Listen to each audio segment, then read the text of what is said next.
믿음의 여정이란 어떤 것일까요? 하루 이틀 1, 2년 믿고 끝내버리는 게 아닙니다. 평생에 걸친 믿음입니다. 그렇기 때문에 마치 에베레스트 산을 올라가는 것처럼 험하고 높은 산을 올라가는 그런 여정입니다. 믿음을 가진다는 것 엄청난 축복이고 특권이지만 믿으면 된다 그러지만 믿음은 모든 사람들의 것은 아닙니다. 모두에게 열려 있지만 믿음 너무 쉽게 생각하지 마세요. 믿음은 사실은 위험한 모험의 여정이라는 것을 아셔야 합니다. 그래서 오리엔테이션을 잘 받고 믿음의 훈련을 잘 받는 것이 필요합니다. 먼저 믿음으로 이 산을 오르려고 하는 사람은 그 산의 이름이 무엇인지를 알아야 됩니다. 그 산 이름이 에베레스트 산이 아니라 바로 여호와의 산, 여호와의 하나님의 영광의 산이에요. 그런데 이 산은 세상에 존재하는 산들과 달리 그 어떤 사람도 하나님의 영광의 산에는 오를 수가 없습니다. 그런데 믿음으로 올라가자고 하니까 이게 뭔가 거꾸로 되는 모순이 있는 것 같아요. 왜 못 오르는가? 로마서 3장 23절에서 분명히 이렇게 밝혀놓고 있습니다. 모든 사람이 죄를 범하였음에 하나님의 영광, 하나님의 영광의 산의 그 정상에 이르지 못하더니 라고 말해놓고 있는 거예요. 모든 인생이 죄인 되었기 때문에, 하나님을 떠났기 때문에 그 하나님의 산, 그 영광스러운 정상은 하나님이 허락하시지 않습니다. 우리 인간의 혼자의 힘으로 오를 수 있다, 그게 교만입니다. 못 오릅니다. 하나님이 못 올라가게 막아 놓으셨습니다. 그러면 이 산을 오르는 방법은 뭐냐? 하나님이 친히 길을 열어주시고 하나님이 친히 그 정상으로 올라가는 안내자가 되어주시고 목자가 되어주시고 셀파가 되어주시면 올라갈 수 있는 거예요. 하나님이 우리의 셀파가 되어주시고 우리의 목자가 되어주셔서 우리가 그분의 도움을 받아 따라가면 정복할 수 있습니다. 그래서 이 믿음의 등반의 성패는 어디에 달려 있는가? 우리의 목자가 되시고 이 등반의 셀파가 되시는 여호와 하나님과 그를 따르는 우리들, 이 두 존재 사이에 깊은 절대적인 신뢰관계, 이게 이 등반의 가장 핵심적인 요소라는 것을 아셔야 합니다. 절대적인 신뢰관계. 자, 많은 사람들이 호기 있게 믿음의 여행에 나섭니다. 믿음의 등반에 나섭니다. 나도 한번 여호와의 영광의 산의 정상을 밟아보리라 하고 나섭니다. 그런데 우리는 잘 알지 않습니까?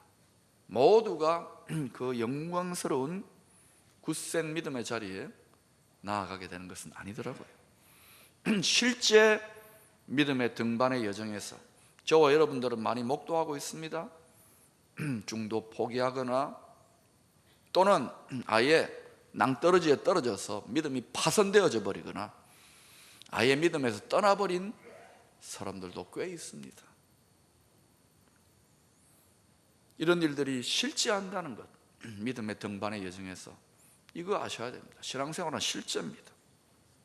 그런데 이런 믿음의 파선이나 중도 포기나 믿음의 실종이 일어나는 그러한 난코스의 지점이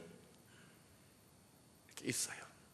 그 난코스가 어떤 곳인지를 알고 대비하면 되는데 그 난코스가 어딘가?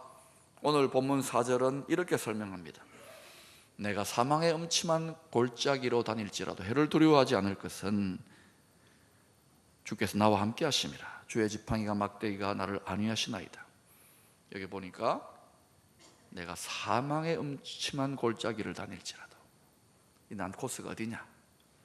바로 사망의 음침한 골짜기. 그냥 골짜기가 아닙니다. 음침한 골짜기예요. 어두컴컴한 거예요. 하나님의 은혜의 빛, 영광의 빛이 잘 비춰지지 않아요. 잘 느껴지지 않아요. 하나님이 계신가 잘 피부에 와닿지 않는 그런 음침한 골짜기, 거기에다가 사망의 음침한 골짜기. 죽을 것 같아. 거기 가면 미칠 것 같아. 너무너무 힘들어. 그런 골짜기가 우리 신앙의 여정에 반드시 있습니다. 이미 통과해 보신 분들도 있을 거예요. 이 깊은 골짜기에 들어서게 되면 갑자기, 그 이전까지는 콧노래를 부르며 셀프하고 목자 되신 하나님하고 농담도 하고 찬양하면서 즐겁게 푸른 초장, 맑은 시냇물가를 걸어 다니다가 갑자기 사망의 음침한 골짜기로 딱 도달하게 되면은 셀파에 대해서 의심하기 시작합니다. 이 셀파가 지금 나를 제대로 인도하고 있는 거는 맞아? 이 사람이 전문가가 맞아? 나를 이상한 데로 몰고 와서 등 때밀어 가지고 저 낭떠러지에 떨어뜨려 놓고 내 짐 다 챙겨가는 거 아니야? 혹시 나를 이 깊은 골짜기에 그냥 버려두고 가는 거 아니야? 혹시 길을 잘못 든 거 아니야? 실수한 거 아니야? 온갖 종류의 이 전문 가이드, 목자 대신 하나님 셀파에 대해서 의심이 막 일어나기 시작하는 거예요. 여러분 그런 때가 없었습니까? 신앙생활하면서 그러한 유치하고 어린 믿음에서 더 훨씬 더 고상하고 굳세고 성숙한 믿음으로 성장해가는 믿음의 등반의 여정이 있습니다. 그 여정에서 우리가 분명하게 기억해야 될 것은 반드시 골짜기, 그것도 사망의 음침한 골짜기가 존재하고 있다는 것을 아셔야 됩니다. 각오를 해야 됩니다. 대비를 해야 됩니다. 그 골짜기에서도 우리의 믿음이 살아남아야 되는 거예요. 믿음의 생존 기술을 터득해야 되는 겁니다. 여러분, 하나님이 모세와 함께 이스라엘 백성들을 홍해 바다로 탁 건너고 난 다음에 바로 젖과 꿀이 흐르는 가나안 땅으로 들어가지 않았잖아요. 모래밖에 끝없이 보이지 않는 펼쳐진 모래바다와 같은 척박한 광야, 사망의 음침한 골짜기로 하나님이 우리를 그렇게 인도해 가시는 거예요. 역설적으로 우리의 믿음이 굳세고 성숙하고 하나님만 절대적으로 의지하는 그러한 명품 믿음, 산삼과 같은 믿음이 자라나는 토양은 푸른 초장, 맑은 시냇물가가 아니라 사망의 음침한 골짜기의 광야의 토양에서 믿음의 산삼이, 장례삼이 아닙니다. 믿음의 자연산입니다. 믿음의 산삼이 막 자라나는 거예요. 여러분 중에 그런 골짜기에서 힘든 시간을 지금 보내고 씨름하면서 믿음으로 안간힘을 쓰는 분이 있을 겁니다. 산삼이 자라나고 있어요. 곧 신받다 이럴 겁니다. 좀 웃어주세요. 정말 야박하시네. 여러분이 신앙의 여정에서 가장 절박하게 하나님을 찾고 구하고 전우회와 같은 하나님을 향한 끈끈한 사랑과 우정과 은혜를 체험했던 때가 언제입니까? 언제입니까? 모든 게 편안하고 안정되고 늘어질 때가 아니지 않습니까? 눈물 나고 한숨 짓고 그 누구도 모르는 그 깊은 사망의 음침한 골짜기에서, 그 광야에서 주님 위로를 경험하고 은혜를 경험하고 전우회를 갖게 되고 신뢰를 갖게 되었던 거 아닙니까? 사랑하는 여러분, 믿음의 골짜기에서 우리는 살아남아야 됩니다. 믿음을 지켜야 됩니다. 그러면 이 믿음의 사망의 음침한 골짜기에서 생존할 수 있는 등반 기술이 있습니다. 뭐냐? 딱 한 가지입니다. 그것은 바랄 수 없는 중에 셀파 되신 하나님을 바라고 믿고 의지하는 수밖에 없습니다. 아멘? 제가 모르겠어요. 바랄 수 없는 중에, 그때는 믿어지기가 힘듭니다. 믿기가 어렵습니다. 아브라함도 그랬어요. 바랄 수 없는 중에 바라고 믿었습니다. 이 과정을 통과해야 명품 신앙이 되는 거예요. 이 과정을 통과해야 성숙한 신앙이 되는 거예요. 교회 멀쩡하게 나오지만요, 하나님 조금 응답하고 역사하시고 축복 주시면 하나님 있다, 조금 감춰진 것 갖고 역사 안 하시고 오랫동안 참으면 하나님 없다. 얼마나 유치하고 어리고 천박한 믿음입니까? 그리고 놀랍게도요, 이런 골짜기의 신앙 여정에서 경험을 여러 번, 한 번만 있는 게 아니라 여러 번 크고 작은 경험들을 하고 나면은, 그래서 목자 셀파를 의지하는 방법을 터득한 사람은 그런 막 천길랑 떨어지 막 다리가 후들후들 떨리는 초보자의 그런 상황 속에서도 휘파람을 불면서 항상 기뻐하면서 감사하면서 노래를 부르면서 거기를 가요. 초보자들이 볼 때는 정신 나간 사람 어떻게 저러나 하지만은 믿음의 고수인 거예요. 믿음의 실력자인 거예요. 하나님은 우리를 그러한 믿음의 실력자의 자리까지 장성하기를 원하십니다. 여러분, 욕심을 낸다면 이 거룩한 욕심, 이러한 믿음의 야망을 좀 가질 수 있기를 축원합니다. 그러면 우리가 골짜기의 연단과 시험까지도 통과하고 굳센 믿음으로, 끝까지 인내한 믿음으로 나아가면 어떤 일이 나느냐? 하나님은 상 주십니다.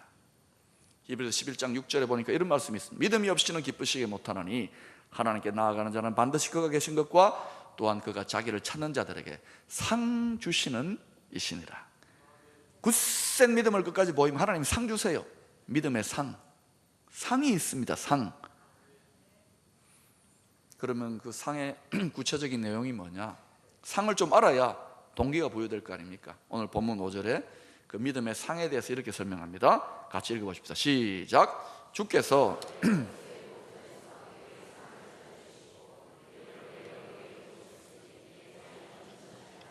세 가지 상이 있는 거예요. 첫 번째는 원수의 목전에서 잔치상을 베풀어 줍니다. 믿음의 여정이에요. 우리의 믿음을 파손시키고 시험하는 원수들이 있습니다. 늘 우리 곁에서 호시탐탐 노립니다. 우는 사자처럼 우리 믿음을 끌어내리고 믿음을 파괴시키려고 하는 원수, 마귀, 사탄, 악한 귀신들의 세력들이 실제합니다. 이건 모르면 너무 순진한 신앙생활을 하는 거야. 이건 모르면 아직 영적인 생활이 뭔지를 전혀 모르는 거예요. 육적으로 신앙생활을 하는 거예요. 귀신들이 있습니다. 사탄이 있습니다, 여러분. 우리를 도적질하고 죽이고 멸망시키려고 얼마나 꾀가 많은지 몰라요. 믿지 않는 사람은 다 속아 넘어갔고, 믿는 사람들도 시험 들고 자빠지고 속아 넘어갈 수 있는 거예요. 그래서 여러분, 정신 바짝 차리고 영적으로 깨어 있어야 되는 거예요. 원수의 목전에서 상을 베푸신다. 이것은 뭡니까? 그 골짜기에서 사단이 얼마나 참소합니다. 하나님 없다, 너는 이제 죽었다, 너는 큰일 났다, 야, 뭐 교회 나가고 범패스럽게 그럼 예수 믿고 집에 치워라, 이런 소리들이 수도 없이 들려올 때에 그게 솔깃해가지고 왔다 갔다 하면은 헤매버려요. 그런데 그걸 이겨내고 굳센 믿음으로 골짜기를 통과한 사람, 하나님이 원수의 눈앞에서 탁 잔치상을 차려줍니다. 우리는 그 잔치상 앞에 앉아가지고 봐라 야고르지, 그리고 이제 음식을 먹는 거예요. 갈비도 뜯고 잡채도 먹고 탕수육도 먹고 기타 등등 예수 그리스도의 살과 피의 생명의 식탁에 참여합니다. 여러분, 누군가를 밥 먹는다는 사실, 식사 자리로 초대한다는 말은 무슨 뜻입니까? 상대방을 인정해 주는 거예요. 권위 있는 사람, 내가 만날 만한 친밀한 사람으로 인정해 주는 거예요. 우리 그러잖아요. 좀 이렇게 친교가 필요한 분들에게, 한국 사람은 다 이런 말 합니다. 우리 나중에 밥 한 번 먹읍시다. 그리고 안 사줘요. 밥 한 번 먹읍시다. 친한 사이가 되었다는 말입니다. 하나님이 밥상을 딱 차려주시고 밥 먹자고, 하나님과 친구 되는 거예요. 하나님의 가족이 되는 거예요. 모두 다가 처음부터 이 경지를 맛보는 게 아닙니다. 주님이 말씀하셨죠. 맞죠? 이제 후로는 너를 친구로 하리니, 노예나 종이 아니라 이제 후로는 너희를 친구로 하리니. 굳센 믿음을 통과하고 난 다음에 얻게 되는 믿음의 경지인 거예요. 사울의 손자 요나단의 아들 쩔뚝발이 무비보셋, 할아버지 사울이 또 아버지 요나단이 전장터에서 죽습니다. 그러자 유모가 이 반란군들 때문에 이 무비보셋을 어린 아이를 안고 막 급히 왕궁을 떠나 도망치다가 그냥 넘어져가지고 아기를 떨어뜨립니다. 근데 아기가 그냥 발이 잘못 닿았는지 그냥 발목이 다 부러져 버렸어요. 오늘날 같으면 저 설림병원 정형외과 가가지고 탁 기부싸면 다 나아버립니다. 그런데 그때는 의술이 발달 안 되니까 그 상태에서 어떻게 해보는데 그냥 이게 회복이 안 돼. 쩔뚝발이로 일생 이러면서 다니는 거예요. 왕의 손자 무비보셋. 그러나 다윗이 왕이 되었습니다. 이제 사울 자기 할아버지가 다윗을 죽이려고 10년을 쫓아다녔습니다. 무비보셋을 다윗이 부릅니다. 무비보셋은 다윗에게 갈 때, 야 이제 꼼짝없이 죽었구나. 원수의 이제 자손이니까 숙청당했구나. 두려우면서 자포자기한 심정으로 가는데 다윗이 뭐라고 합니까? 이제후로는 이 쩔뚝발이 무비보셋 나의 식탁, 왕의 식탁에 참여하여 우리 가족들 중에 하나처럼 왕자처럼 대해주라. 왜요? 사울이 아니라 무비보셋의 아버지 요나단과 맺었던 사랑의 언약을 다윗이 기억하고 은혜 갚는 거예요. 상을 베푸는 거예요. 그리고 상을 베푸는 게 집을 크게 지어주라, 경호원을 몇 명 주고 떼돈을 줘라가 아닙니다. 뭡니까?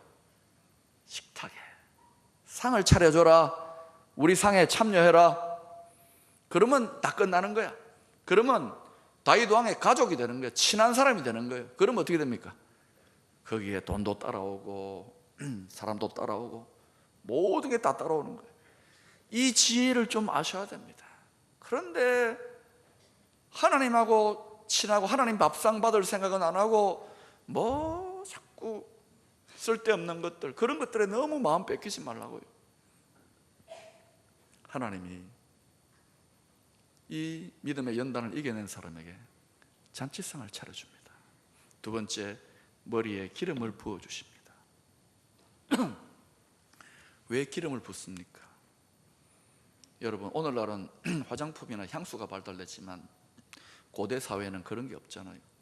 그래서 귀족들의 잔치자리 같은 데 가면 단장을 해야 되는데 그때 사용하는 아주 값진 향유, 아로마 향유, 히브리어로 쉐멘이라고 하는데 그것을 머리나 얼굴이나 손 같은 데 발라주는 거예요. 그러면 서로 이렇게 대화하고 앉아있을 때 이렇게 은은한 향이 나잖아요. 이것은 그 식탁에 참여한 상대방을 가장 귀인으로, 가장 소중한 그러한 사람으로 존중한다는 의미가 있는 거예요. 하나님이 굳센 믿음, 절대 믿음으로 행하는 자들에게는 그가 어디에 가든지 간에 성령의 향기 나는 기름 부으심, 성령의 새로운 기름 부으심으로 부어주시기 때문에 그 성도가 가는 곳마다 희한하게 향내가 나는 거예요. 코로 맡는 향내는 아니지만 향이 나는 거예요. 이야, 향내 나는 인생. 아무나 향내가 납니까? 믿음이 어리고 유치한 사람은 악취를 풍기고 다녀요. 왜? 맨날 영적인 똥오줌을 싸고 다니니까. 악취를 풍기는 사람들이 실제로 있잖아요. 성도들 중에. 믿음이 어려서 그래요. 불쌍하지. 그러나 고상하고 성숙한 믿음으로 가면 향내가 나요. 가는 곳마다 그 사람의 인격의 향기, 아로마 향 같은 살리는 향내가 나는 줄로 믿습니다. 머리에 기름을 부으시고 마지막으로 잔이 넘칩니다. 이 잔은 술잔이나 음료수 잔이 아닙니다. 히브리어로 코스라고 하는데 이것은 구약 성경적인 개념으로 하면은 축복, 유업 또는 상속을 의미하는 거예요. 하나님의, 우주의 모든 것이 하나님의 것 아닙니까? 축복으로, 상속으로, 기업으로 굳센 믿음을 보인 사람에게 다 부어주는 거예요. 왜? 너에게 이거 부어줘도 너 변질되지 않고 타락하지 않겠지. 그 믿음을 인정받았기 때문에 부어주는 거예요. 하나님이 우리 아버지인데 우리에게 복 안 주시려고요? 우리 원하는 이 세상에 부귀영화 안 주시고 싶습니까? 저도 하나님이 고민인 거예요. 왜? 타락할까 봐. 여러분, 복에는 독이 있습니다. 청산가리보다 300배가 강해요. 그래서 복을 요리할 때는 복 요리 전문가에게만 맡깁니다. 아무나 먹었다가는 대형 사고 납니다. 하나님이 복을 아무에게나 맡기는 줄 아십니까? 아무 교회나 복을 부흥을 주시는 줄 아십니까? 다윗은 지금까지 모든 연단과 골짜기를 다 통과하고 난 다음에 자신의 믿음의 등반의 여정을 돌아보고 6절에서 이렇게 회고합니다. 내 평생의 선하심과 인자하심이 반드시 나를 따르니 내가 여호와의 집에 영원히 살리로다. 여러분, 다윗의 생애를 보세요. 다윗이 선함과 인자하심만 맛본 것 같습니까? 실제 내용적으로 보면은요, 너무너무 만고풍상이라는 건 다 겪었어요. 심지어 여러분, 아들이 자기를 죽이려고, 이런 압살롬 아버지를 죽이려고 반란을 일으키고, 자기의 처첩들이 강간을 당하고, 장인 사울에게 10년 넘게 쫓겨다니고, 가까운 지인들이 배반을 하고, 피비린내 나는 끝없는 전쟁을 일생 동안 수행하고, 선하심과 인자하심이 정녕 따랐나요? 그런데 가만히 다윗의 일생을 성경을 통해 보면은 하나님이 숨어 계신 것 같고, 수많은 다윗 같은 골짜기, 엄청난 골짜기를 통과하는데도 다윗은 전후회처럼 그 하나님의 선하심과 인자하심을 의지했기 때문에 결국은 놀라운 믿음의 정상에, 지금 오고 가는 세대 속에서 이스라엘 백성들이나 우리 믿는 자들 속에 다윗은 믿음의 표상 아닙니까? 그리고 장차 우리가 가게 될 하나님 나라의 그 모습이 다윗 왕국의 비전으로 그렇게 펼쳐지고 있잖아요. 이 경지를 여러분 아시나요? 다윗이 내 평생의 인자하심과 선하심이 정녕 나를 따랐다. 모든 것이 다 합력해서 아픔과 배반과 쓰라림과 실패조차도 내 믿음이 굳세어지는데 보탬이 됐도록 해석하는 거예요. 사도 바울도 온갖 죽을 고생 다 하고 난 다음에 나의 나된 것은 하나님의 은혜로다. 무엇으로 인생의 후반부 모든 신앙의 여정을 결산하고 있습니까? 믿음의 여성 헬렌 켈러, 귀 먹고 말 못하고 눈 안 보이는 삼중장애인데, 이 믿음의 여성이 하나님과 함께 동행하고 난 다음에 임종 때 이렇게 고백했답니다. My life was so beautiful. 내 인생은 너무너무 아름다웠어. 믿음의 사람, 성숙한 믿음의 사람만이 하나님이 합력의 선을 이루시는 경지를 가지고 통합해내고 있는 거예요. 믿음으로, 신뢰로. 에릭슨이라고 하는 평생 발달 심리학자는 인생 황혼기에 심리적인 가장 중요한 과제가 통합이랍니다. 우리 교단 이름이 예장 통합이에요. 어떻게 통합해내느냐? 믿음으로, 은혜로. 아프고 쓰라리고 고통스러운 것, 죄 지은 것, 실수한 거 있지만 전부 다 합력해서 지금 내가 하나님 앞에 서 있는 이 믿음을 이루어내기 위하여 다 약재료로, 밑거름으로 쓰임받았습니다. 은혜입니다. 선하심과 인자하심이 항상 나를 따라왔습니다. 고백하니까 이 성숙한 믿음의 사람의 인생 말년은 행복한 거예요. 풍성한 거예요. 여러분, 이 자리에는 인생을 좀 결산하면서 정돈하는 분들이 있을 겁니다. 몸은 아프고 자식 새끼들 키워놨는데 소용없는 것 같고, 마누라도 남편도 별 소용없는 것 같고, 친구도 그래서 불평하고 원망하고 허망하고 한스러운, 이런 식으로 통합해내면 얼마나 비참합니까? 얼마나 우울해집니까? 믿음의 사람의 차별성이 무엇입니까? 여러분이 예수 믿고 하나님과 동행하면서 집에서 혼자 있을 때에 여러분 속에 충만한 행복이 우러나오느냐 말입니다. 저는 요즘 그 어느 때보다도 너무너무 행복해요. 알 사람이 없도다. 충만히 내 평생의 선하심과 인자하심이 정녕 나를 따르니. 이전에는 눈물 나고 한숨 나고 하나님 왜 이러십니까? 이런 고백 많이 했지만 어느 순간 호련히 달라지는 거예요. 아하, 이제 믿음에 좀 더 철이 들어가는구나. 다윗은 이런 소원을 고백하고 시를 마칩니다. 내가 여호와의 집에 영원히 살리로다. 여러분, 궁극적인 믿음의 여정의 소원이 뭡니까? 다윗은 화려한, 당시에서는 10승급 호텔 정도 되는 으리으리한 왕궁을 지었습니다. 거기에서 온갖 호의호식함, 산의 진미를 맛보고 처첩도 많이 거느리고 온갖 호사는 다 누렸지만 그의 마음은 여호와의 집, 하나님과 함께 있고 싶었어요. 그래서 성전 짓고 싶었어요. 그의 마음은 교회에 있었습니다. 그러나 사실 그것은 이 땅의 성전만을 의미하는 게 아니잖아요. 여호와의 집, 내 영혼의 본향 하나님 아버지와 영원토록 사는 그곳, 사랑하는 님과 함께 영원토록 살고 싶어. 이게 다윗의 소원이에요. 여러분, 믿음의 등반의 여정은 쉽지 않습니다. 이 땅은 천국 아닙니다. 위험하고 눈물 나고 한숨 나는 골짜기 있습니다. 그러나 이 천국의 여정을 바라보면서, 저 영원한 천국의 소망을 바라보면서 우리 믿음의 선진들도 찬양하며 기뻐하며 넉넉히 이겨내었고, 저 본향 영원한 하늘 집에서 아버지와 거할 그날을 바라보는 거예요. 저는 이 등반의 여정을 끝까지 노래하며 행복하게 갈 겁니다. 여러분도 그렇게 할 수 있기를 축원합니다.